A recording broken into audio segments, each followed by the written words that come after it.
I planned for about 3 weeks what I was going to do for Thanksgiving. And my granddaughters and I went up to see the Biltmore House. Well, it's a mansion, if you've never heard of it, it's up in North Carolina. Now,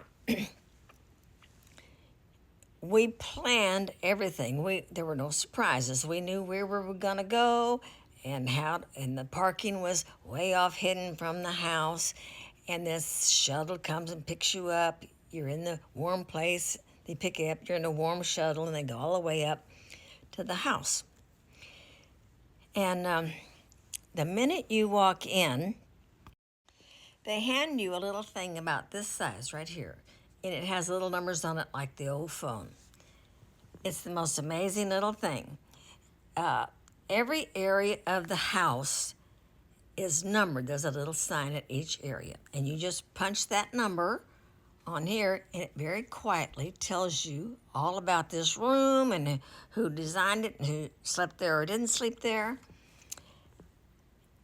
And you go on the whole tour. It could be you go at your own pace, and it's totally quiet. Nobody's talking because they're all listening to this thing that tells them what to do.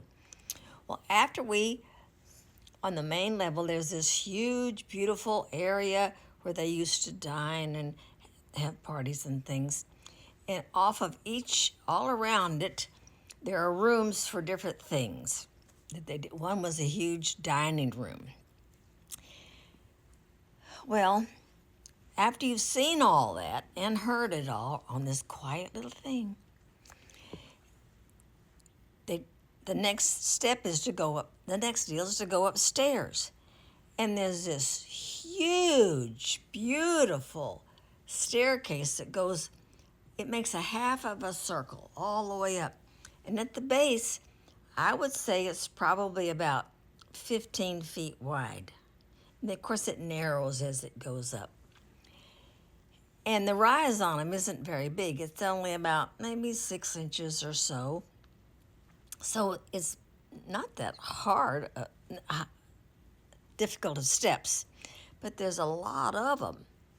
And they rush over and they're getting ready to go up. And I'm standing there looking at that staircase that goes all the way up and around. And I'm thinking, now, I planned this trip and I knew what was going to be involved, and I'm ready to do it. I want to do it. But when I looked at those stairs, I thought, I can do it. But it's going to be very hard, difficult for me to make those steps. And about that time, there was a little tap on the back. And I turned around and looked, and there was this tall, relative nice-looking fella dressed in a nice little black suit. And he said, "We have an elevator." And I started laughing. I said, "Could you see the hesitance that I was showing?" He said, "I sure did. And you need the elevator." Now, that's the way we do our lives. We plan our little future, and we feel like we're doing the right thing, and then we run into a huge staircase. Now, we think we can do it, but we know it's going to be real difficult. And then suddenly, the Lord taps you on the shoulders and says, "This is a better, smarter way to go, this way." That's the way he does. He says, we make our plans, but he directs our steps. So, the next time you head off in a direction, depend on the Lord to guide you. Well, the rest of our trip was delightful. And we saw many wonderful, mysterious ways that the elite used to live. It was incredible, really. Well, y'all, I love you.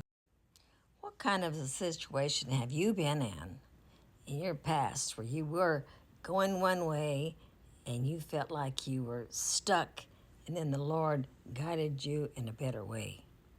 Tell me about that. I want to hear. I love you.